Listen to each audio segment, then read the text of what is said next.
Hey everyone, and welcome to Something Awesome. We are a podcast that likes to sit in the corner of nostalgic and you. And today we're definitely going to be on that nostalgic side, but also on the new side, technically. Yeah. Because it's new and it's old. Yeah. It's a new thing, semi-new thing about an old thing. Talking about an old thing. Right. Yeah. Pretty excited about this one. You brought this up to me Years ago, actually. Yeah. And yeah, I never really looked at it or read the book or anything. So here's the funny thing: is I read the book when it came out. I got it. It's we're going to talk about Console Wars by Blake Harris, not necessarily by Blake Harris. We're going to talk about the documentary that's on Paramount Plus. So if you'd like to watch Console Wars, it's on Paramount Plus. Go check it out. It's worth the 2 hours of your life. It's fucking fantastic. Not even 2 hours. It's like 2:32 or 1:32. The book that originally came out was written by Blake Harris, and the way he wrote the book, I really kind of enjoyed because he says, like, right up front, he's like, hey, this is an account of everything that happened during this period of time.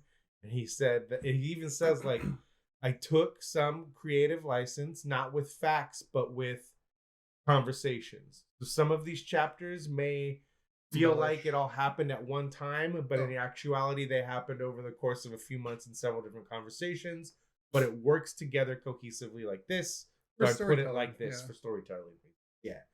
And Seth Rogen and Evan Goldberg liked it so much that they bought the rights for film or film distribution and stuff like that. And originally, they were supposed to make a movie about it. Yeah. Like an actual film.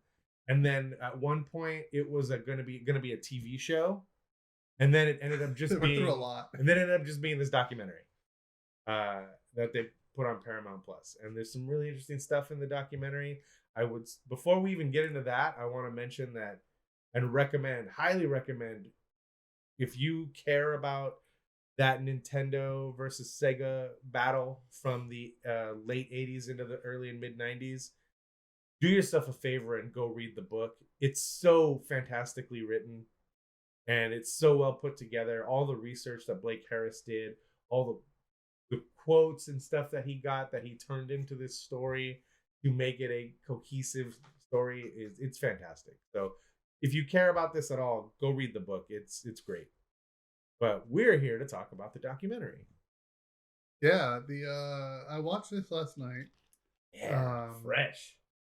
So yeah, it's fresh in my brain because I only have like 3 days left of Paramount Plus.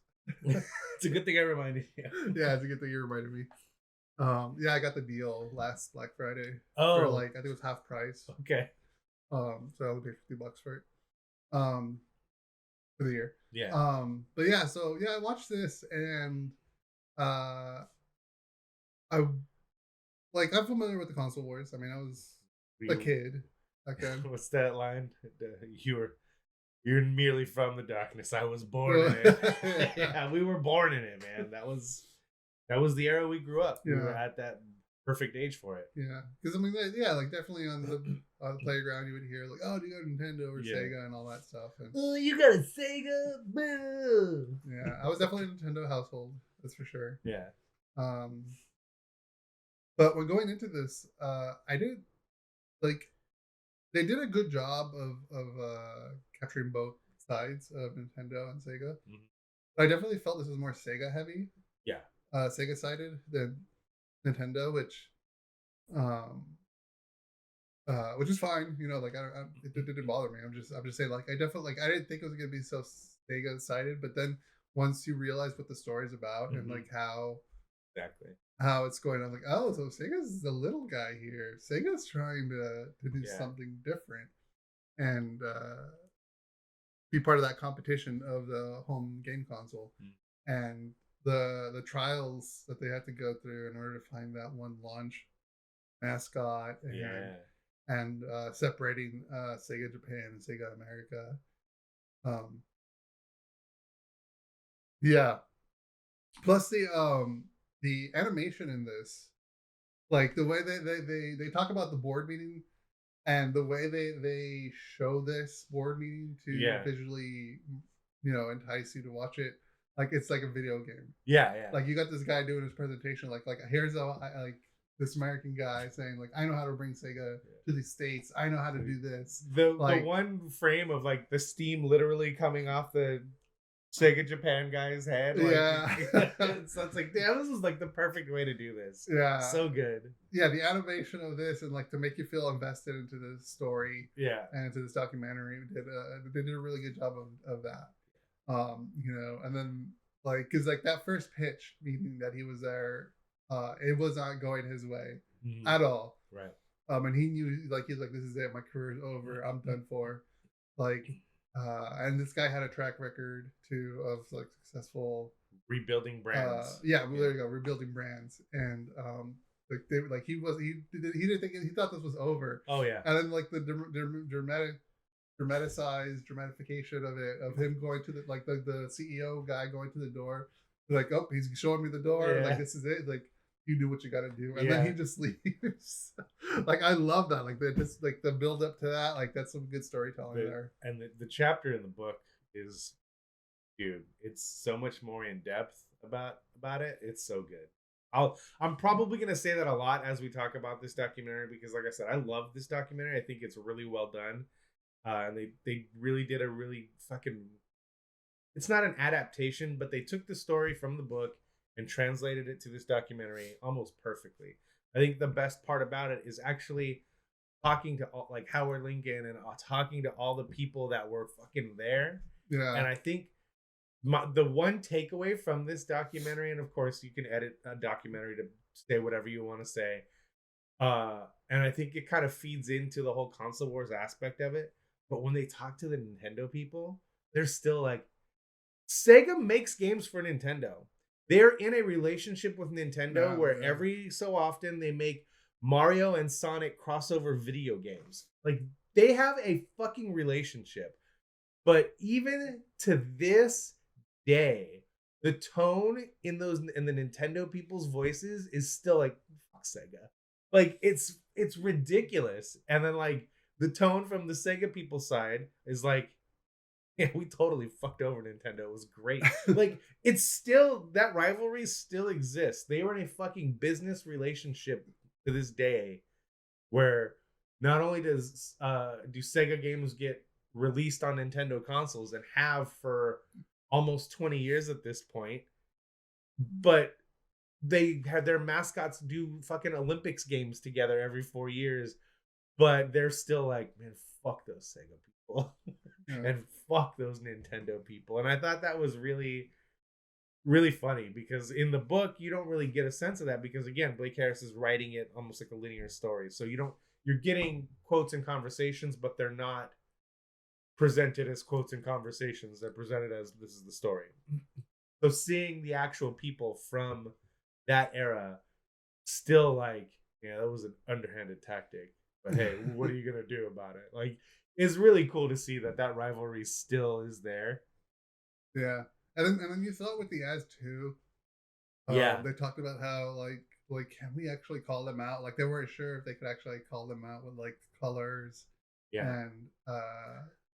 And their phony blast processing marketing. The blast. It's totally turbo fucking blasting. fake. Yeah, totally fake. It's hilarious. That was fucking funny, dude. Like, I remember hearing that about the turbo blast processing. Yeah, blast processing.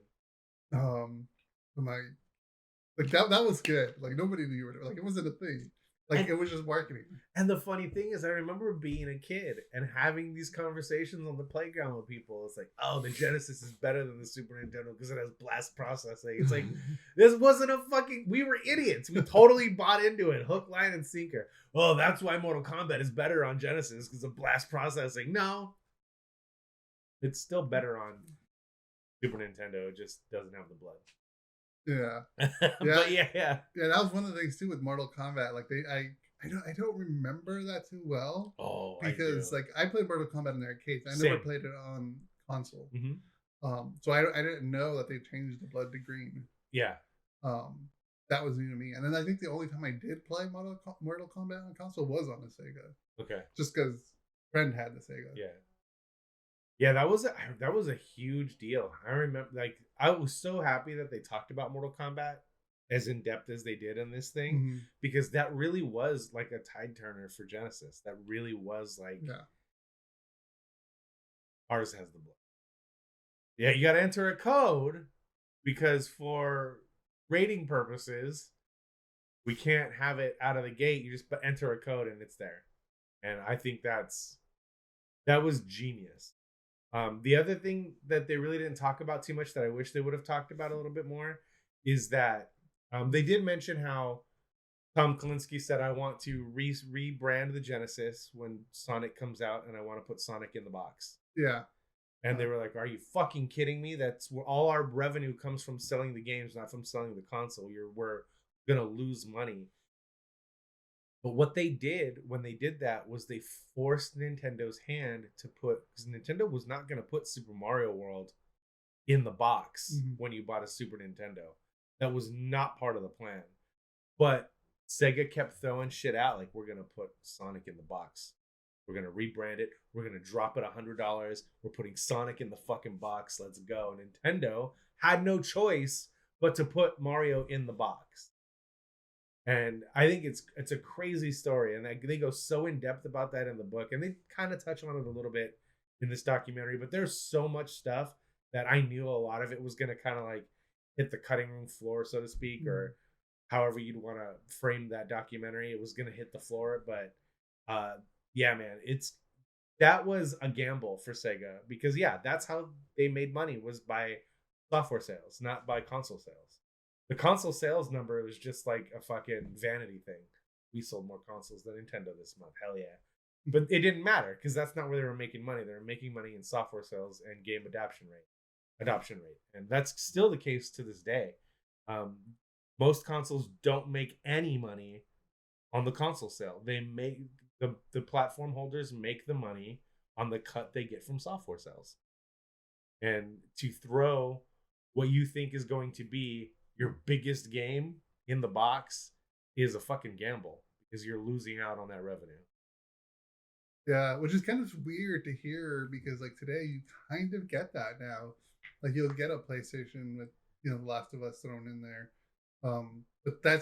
But it's when you think about it, it's not really until after. But it's a year. Yeah, it's a year and a half after the game was out. Yeah. Grand Theft Auto on PlayStation 4, when they did that version of it, that's when I got a PlayStation 4. It was the year after. So yeah, and that was in the box, and that came with Last of Us Remastered and Grand Theft Auto 5. And yes, that used to be a thing. Well, it wasn't a thing, and then Sega made it a thing, but then nobody else kind of jumped on that bandwagon. Like nobody else was putting games in the box. Like I remember, unless you waited, like you said, a year to get the console and it came with the game, which is kind of like, we've talked about this before on the old podcast, and I think I brought it up when we did our history of video gaming episode. Like with the rare exception of maybe 2 things, I've never gotten a console at launch. I've always got it like a year later when I had a game bundled in or there was a price drop. And that was the way it was. But and Genesis was already out. And then they rebranded it and reintroduced it to the world with Sonic in the box and a cheaper price tag. So that's the same year that the SNES came out, because that wasn't out yet. Genesis was out first. And I think that's something that kind of people forget. Like, we always remember Master System and Nintendo launched at the same time. Genesis and Super Nintendo launched at the same time. They didn't, man. They were separated. And yeah, I forget that too. Like how much time and year between the 2 consoles being released. Yeah. Are that was a big game changer, putting that game into that system for sure. Sega definitely gave them a run for their money for a good while. And I really feel like it would have continued to happen if Japan didn't get their ego bruised by which that surprised Sega me. America doing well. Yeah. It didn't, like, reading the book, like, the story and what happened, but reading the book, it's like, this isn't shocking at all. That's the culture. Like, they were embarrassed by an outsider who took their dying brand and made it a big thing. And now it's like, well, we don't fucking need him anymore. Let's do our own. Let's do it the way we want to now. And then what happened? Sega Saturn failed. Sega Dreamcast failed. Sega now just makes video games. They don't make a console anymore. Dreamcast was their last one, right? Yeah. And that was in 97? No. 99. 9999, I think was one. Yeah, that sounds right. Yeah. September 9th, 1999. Wow. Yeah. And then here comes Nintendo later on to say. Yeah, basically. And what's crazy is like a lot of people thought that the Xbox was going to fail out of the gate because a lot of people that were part of the Xbox development were the people that were part of the Dreamcast development. I didn't know that. Yeah, but then they realized when the Xbox came out, oh, this was the fucking Sega of Japan's problem, not the hardware manufacturers and the hardware developers. Yeah, the Xbox took off right away. I mean, it didn't sell. The original Xbox didn't sell a fraction of what a PS2 had already sold in the market in that 2 years or whatever before it came out. But it was a hit right out of the gate. The Xbox was a fucking hit, and then it just kept steamrolling with the 360, and then they had their misstep with the Xbox One, and they even say like, we picked the wrong generation to fail, because that was the PS4 and Xbox One generation was the first generation where people really latched onto digital. So anybody that was on a PS4, there's no way they were going to move back to Xbox with the new consoles that are out now, because they bought all their digital games on a PS4. And that was like really the embracing of the digital culture by a wider audience. But yeah, it's a really cool story, man. It's a fucking really well done documentary. Like you were saying, all the animations, the music was so well done. Music is good too, yeah. Last year I talked about the YouTube channel The Gaming Historian. Yeah. And that's what this reminded me of. Like, that dude does really nice, polished documentaries. And there's some really long ones. There's one about Mario Brothers 3 that's really long and really well done. There's one about Mario Kart, and he goes and he tries to get quotes from people, and he does, like, he's used animations in the past, but not like this. Like, it's black and white line drawings and stuff, but it's really well done. But this reminded me of that. Like, this was kind of put together similarly to the way Gaming Historian puts together his stuff. And it's not like they stole his style or anything, because all he does is basic storytelling documentaries about things, retrospectives about stuff. But that's what this felt like. So if you guys are into video game history, check out The Gaming Historian on YouTube, because his stuff is really, really good. It's second to none in that field. Yeah. One of my favorite parts about or what I thought was kind of funny this documentary was the part where, I don't remember her name, but she went, her and like someone else went around like the different malls, going off the difference, like, because they wanted to make sure more hands got on the Sega, and then went around to different malls to and they were running Nintendo, the games side by side. Yeah, putting both together, and a lot of people were like, yeah, like Sega's actually like has better graphics, blah blah. And she talked about how like she got excited because she got to put on the Sonic suit. Yeah. like oh yeah, I was expecting to get like hugs and handshakes, but like these teens were just aggressive. Like, so like that kind of actually helped them figure out how to market it too. Yeah. As well, because like they were looking for high fives and like fist bumps and things like that. Like very aggressive about it. So, like Poochie syndrome. It's what it is, man.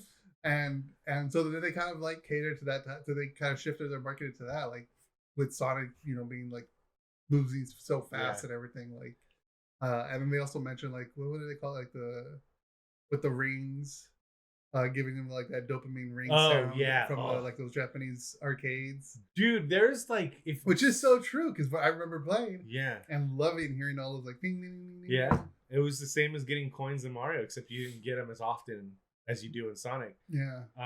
There's gas stations that I'll go to that when they scan items, the cash register makes the fucking Sonic ring noise, and like it literally synapses start fucking firing, and I'm like, oh yeah.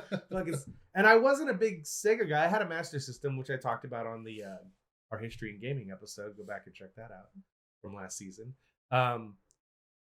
But yeah, I had a Sega Master System, but after that, like, I was Nintendo until I got a PS2. Like, So I didn't stick with Sega. I had a Master System and I had a Sega Saturn at one point, which I really enjoyed, but there just wasn't enough games for the Sega Saturn to make it a viable platform because it was an in-between console because they were already working on the Dreamcast. I just never had a Dreamcast.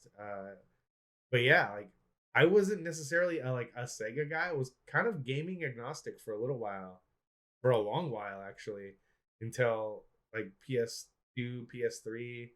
But even then, I had a 360 and a PS3. I have a Series S and a PS5 and a Nintendo Switch. Like I'm all over the place. Like I don't have allegiance to one place. But if I was ever gonna say like, oh, that's home team, I would say Nintendo because I had an NES for like 12 years that I played. Fucking going all the way into like I got one in I think I told you 86 maybe it was when I got mine 87 yeah it's 87 because I was 5 years old so I was in kindergarten when we got our Nintendo and I had that all the way up until I still fucking have it to this day but it was plugged into my TV all the way up until I got an N64 in 97 which I got an N64 a year later after it came out but yeah like I guess I would say Nintendo is home team but they did a lot of shit in that era that was I wouldn't call it unethical, but it was fucking borderline, man. Like They're a little shady. it was borderline unethical. Yeah, because they kind of talked about that too. How they made certain deals with certain brands, Yeah, department stores and stuff. Like you're only going to be carrying this. you not can't gonna carry anything else. Yeah, Yeah, which is kind of turning into a monopoly, which they also mentioned too. right. A big part of that. And even I think Mm. today, even sometimes they get kind of shit for that too. Mm. With some of the. It's definitely better now than it was then. Oh yeah, But yeah, man, they get the big fucking end caps. They still get the big fucking end caps. Like the Switch is so fucking outdated at this point. But when you walk into a Target, you don't like the first thing you see is when you go to the electronics area is not a PlayStation logo or an Xbox logo. It's a big fucking Nintendo end cap. Like they still get that preferential treatment because they've been around the longest. Well deserved, by the way. I'm not knocking it. Like well deserved. It's just it's crazy to see how things have changed, but they're still the same. Like they're still the same. They found new ways. To work the system basically. Yeah. Talking about the monopoly thing, I think it's imagine the fucking balls you have to go, all right, you're not gonna fucking put us in your stores. We're gonna open a store right across the street from your fucking headquarters and show you how many units we move. Yeah. Yeah, they did that, and they talked about all the billboards too. Like just like they bought every billboard. Which is near the like what do you say like a 15 or 20 mile radius of the headquarters. Yeah, fucking genius. So cool. Like where do you get the balls to do something like that? Like where do you think like oh this will work? This is a great idea. Like paying rent a lease on a retail space and selling your stuff. Granted, they weren't having to pay. They didn't have to pay to sell. They were all that profit was theirs. They didn't have to split it with another company. But you don't get mainstream mass market penetration without being in a mainstream mass market store. And that's what they needed. And yeah, I remember walking into, even in the Super Nintendo era, like going to Target and they had the big Nintendo kiosk where you could fucking push the buttons and it would play a trailer for a game, or you could try a demo of a game. I remember going to Montgomery Ward's. Fuck yeah, dude! I know there's a whole setup there. I know exactly which one you're talking about because that's the one I used to go to. Also, I vaguely pointed in its direction from where we're sitting. By the way, they have a whole setup on like Nintendo. That's where I bought my Game Boy. Yeah. Well, I didn't buy it. My parents bought it first. But I got mine. This is a fucking. I got my Game Boy at Fedco. You remember Fedco? In Cerritos? No, it's it was it was a really cool store. It was an actual fucking department store.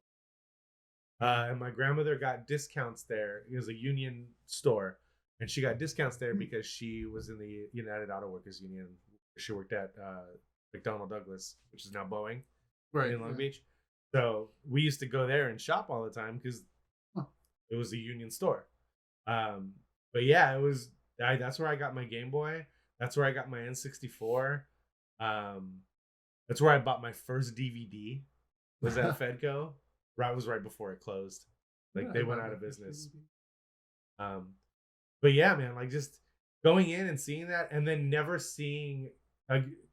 That was part of the deal. It's like, okay, you can carry stuff, but you don't give anybody a display like this where they get to look at video games trailers or play demos, test them out. I remember Sears was another big one too that had Sears right here, by the way. You know which one I'm talking about. At the mall. That's where I first played a Game Gear, because in their electronics section they had like one of the fucking arms with the Game Gear stuck to it. Yeah. And that's all they had. Nintendo still had the big fucking displays and everything, and all Sega had was this little fucking tucked away Game Gear. And that's where I first played a Game Gear, and that's where I was like, this is Grandma, look, this is in color. It takes fucking 6 batteries, and I didn't know this yet. They only last for 2 hours. But it's in color. I remember battery life. Because there's a TV tuner. You can watch TV on this thing. Right. Yeah. I never had the TV tuner, but I tried my damnedest to get one. I had the Game Gear though. That was good enough. But yeah, man, like retail space was crazy at the time. And that going even to fucking 96, 97, with, when PlayStation entered the market. PlayStation. Which I like that they talked about that too. PlayStation was the first other platform besides Nintendo, because I still never remember seeing any like kiosk at a Target with a Sega thing on it until the Dreamcast had a thing. But before that, it was Nintendo and PlayStation. Like Sony completely like booted Sega into a distant third when the PlayStation came out. Mm-hmm. And it was crazy to see that they were, because they could get the retail space, Sony could, because, well, they make you're not gonna, you don't want to carry our video game consoles. Well, then you don't get our TVs, you don't get our stereos, exactly. You don't get our headphones, you don't get our movies, you don't get our record label stuff. Like, they had power in the retail space, in the electronics retail space, so they could get the big box stores to okay them having a kiosk with a game. And yeah, that's how I fucking first played Tony Hawk's Pro Skater, was on a Target. No, it was Kmart PlayStation. I think I might have played Target or But yeah, it was really cool going back. Even though I read the book recently, within the last 5 years or so, like, no, 5 years is shit. Time's weird. It's going by. I was talking about this last night. This year has gone by so fucking slow, but at the same time, I'm like, this year went by way too quickly. We're in December. Yeah. But yeah, man, like it's when I first read the book, it really reminded me of that era, and like going to Target and seeing all the Nintendo stuff, and like the fucking one shelf, the 2-foot space that Sega had, and that's what they had to deal with, and that's what they had to work from, and they still managed to start to edge out Nintendo in that 16-bit era. Yeah, exactly that. I remember seeing that too. Like they just started getting smaller and smaller in space, and then eventually they disappeared. Yeah. That dude Tom Kalinske, I think it's pretty cool that he's getting some shine now, and I wonder how he feels about the Barbie franchise now, because they just had a fucking $1 billion movie come out. Yeah. And if Mattel doesn't hire him in the 80s, there is no fucking Barbie, because Barbie was a dead brand. And that's legit. Look it up. Like, that's not just this guy patting himself on the back. Barbie was a dead brand, and he came in and fucking turned that shit around and made it the major brand that it became again. And that's why Sega hired him. They're like, well, if he could turn around Barbie, which was literally on its last legs, maybe he can help us. And it's pretty cool, that story, when he talks about the Sega guy coming. He was on vacation with his family, and this guy. Oh, yeah. That's real. That's fucking real. That's not like a fake thing they made up because it sounds cool. That's fucking real. His kid's like, he came all the way from Japan, Dad. You gotta at least go listen. But yeah, and the way they tell it, the way Blake Harris writes it in the book is so well done. And like the aspect about him staying in that hotel. Oh, the Comfort Inn. The Comfort Inn, yeah. And like that's why that hotel? And the guy from Japan is like, this place is great. Like, yeah. No, it's not. It's a fucking Comfort Inn. No one wants to stay at a Comfort Inn. But yeah, it was, oh man, it's so cool. I love this story. I think the quote unquote console war shit, fanboy stuff got out of hand in the PS2, GameCube, Xbox era, and then into the Xbox 360, PS3 era. I think it got way out of hand, but the aspect of it that I do enjoy learning about is the business side. And like, what was going through these people's minds when they decided to fucking make Sonic have so much attitude if you left him idle, tapping his fucking foot, like, come on, let's go. Like, Sega does what Nintendo don't. The Crash Bandicoot ads where he's standing outside of the Nintendo. I love the Crash ads. Yeah. Like, and that was just riffing off of what Sega did. Like, but Sega proved that it could work. Yeah. And that proved that it could, Sega proved that that could work, that style of marketing. Yeah. There's this bullshit that goes around in everything where it's like, oh, you can punch up, but don't punch down. So like Nintendo wouldn't, they were the big dogs, so they would never make ads like that targeting Sega or Sony. But in my opinion, the minute you start swinging on someone, they're perfectly within their right to swing back. I wish Nintendo would have went and been like, fuck you on your blast processing. That shit ain't even real. You're lying to these people. Like, that would have been great. But, you know, Nintendo was up here, so they couldn't, and they wouldn't. Nintendo's not that kind of company. They don't punch down or whatever. They don't punch at all. They just continue on their path and do their thing.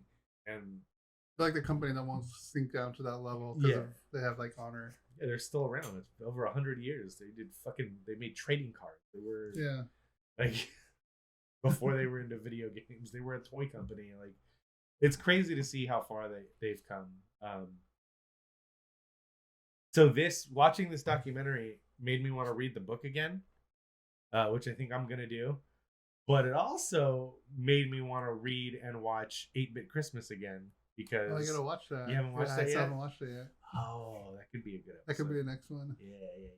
You should also read the book. The book is fun. But I want to read that again because the reason I got like, oh, here's something else you'd like on Kindle was because I bought Console Wars and read it.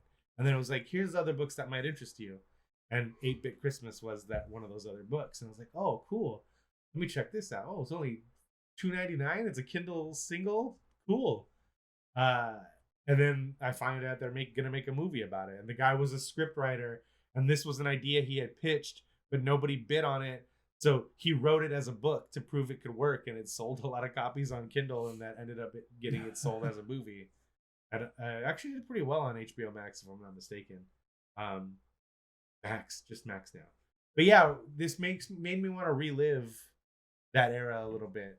And I do have my Nintendo, but I don't have a TV I can fucking plug it into, because none of the TVs I have composite cables on the back. This one has it, I think. I think it does. Bring my Nintendo over. That'd be fucking sick. But yeah, I have my Nintendo. Still my original Nintendo and games from 1987, which is fucking dope. And I still have that. I wish I still had that old.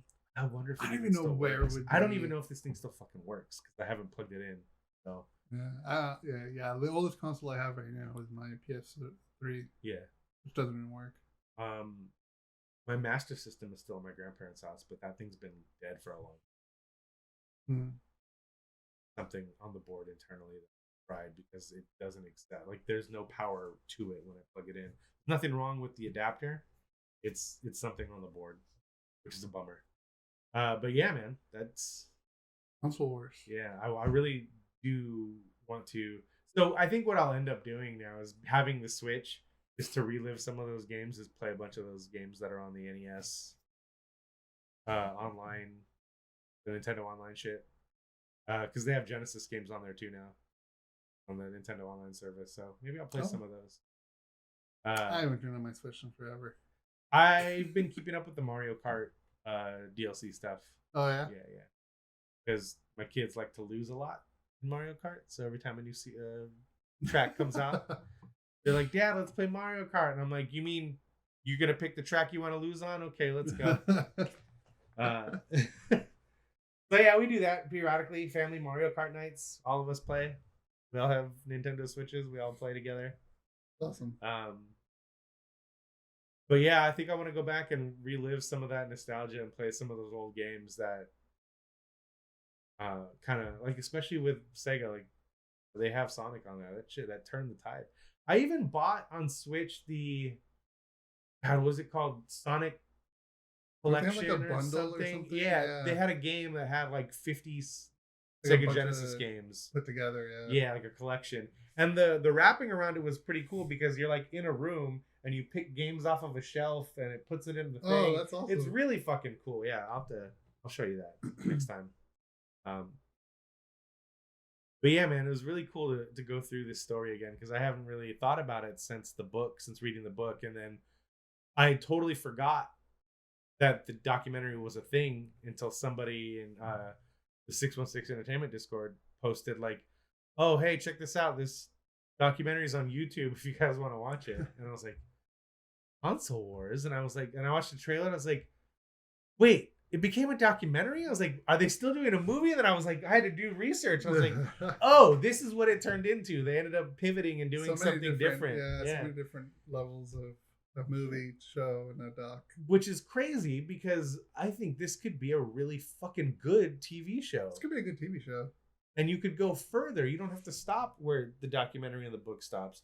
You can go into the actual life of the PlayStation and the actual demise of Sega and the re-rise of Nintendo. Like, this could be a really good long-running television show. Shit, man, Evan Goldberg and Seth Rogen even wrote the forward to the book. Like, yeah. So it's just crazy, like, that they got on it right away to where they have a forward in the book. Then they were gonna make a movie, then the TV show, then the documentary. Like, it's crazy and all over the place, but it's such a cool story. And if you didn't live it, this is the best way to experience it. Learn about it through this book and through this documentary. Because even though we lived it, there's so much information in here that I didn't know. Yeah, that was a lot I didn't know. I mean, like, yeah, we lived it, but like we didn't know the backstory of all this. We were little kids fighting over blast processing and the fucking what the fuck was the Super Nintendo one? They had a chip on theirs too, like an actual one. I don't know. I feel like an idiot because I can't remember. But it helped with like the 3D, faux 3D and side scrolling stuff, like that game Uniracers. Did you ever play Uniracers? It's just a unicycle. They're unicycles on a track, but they like they can rotate around the track. So it's just 2D, but it does like faux 3D because of the chip that's in the Super Nintendo. I don't remember. Yeah. It's so good. Really cool stuff. Really good information in this document. Yeah. I'm glad you liked it. I knew you would. It was informative. Yeah. Marketing is definitely something that I like to learn about. Yeah. How, because that's really what it like. That's how you get shit to sold is through the marketing. I mean, and yeah, the turbo blast processor just that had me laughing for like a good 5 minutes while watching it. Like, and then they show like in the malls. Like, why is Sega better than Nintendo? Oh, it's got blast processing. It's like these little kids that are like latching onto that marketing term. It has blast processing. I should be in marketing. How does Sonic move so fast? Oh, it's the blast processing. Oh my god, it's so fucking hilarious. I guess that's gonna be it for this week. Yeah, that'll do it, man. So yeah, check it out. Paramount Plus, get a free trial. And I'm actually gonna remember to send Rick like a picture of the book's cover art so he can put it in here when we talk about it.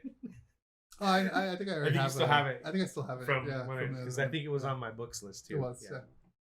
I'll definitely put it there. Yeah. But yeah, thanks for joining us on this Muse/nostalgic corner. Because that's kind of what this was. This is like the perfect intersection. Yeah, exactly. Yeah, thanks for watching. Also, thanks, of course, to the wonderful person who created our music. Yeah, Nigel Bravo, Stoat Krow Komedy on Bandcamp and on Twitch. Go check out his streams. He's a fucking cool dude. That created our music, like he made this for us. It's a royalty-free album he made specifically for this reason. Yeah, because of him we can play this music.